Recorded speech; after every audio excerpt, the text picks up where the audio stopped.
आपकी एज 50 साल की नहीं, वो पति की 50 साल की। और आपकी 30 साल में। तो 20 साल बड़े पति से काहे मतलब पुरुष से काहे ब्याह किया? जल्दीबाजी में कर लिया था। तो आपने ये बताया पहले नहीं देखा था कि वो बुढ़ा है? कितने साल हो गए शादी के? 6 साल हो गए। 6 साल बाद आपको याद आया कि बुढ़ा है? हाँ। वाह दीदी। ठीक है, अब क्या करो, लेकिन गलती आपकी भी है और आपकी माँ की गलती है।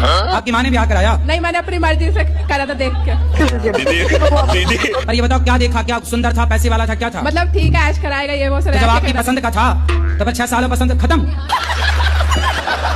और फिर क्या था, बाल बच्चे नहीं होंगे, फिर मेरा मन भी लगता सोचती। नहीं, उसकी पहले शादी हो चुकी थी क्या? हाँ जी, हो गई थी। तो आप काहे सेकंड हैंड से शादी करने गई?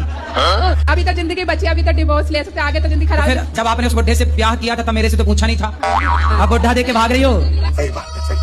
भगवान करे आपका सारा दुख दूर हो जाए और वो बूढ़ा ही जवान हो जाए, हम तो ये कह रहे हैं। तो वो नहीं होगा ना, नहीं होगा ना, वो डिवोर्स ही लेके कुछ होगा हल। खूब अच्छा बना के खवाओ बादाम का हलवा। कुछ नहीं होता उससे, तब भी इतना कर लिया।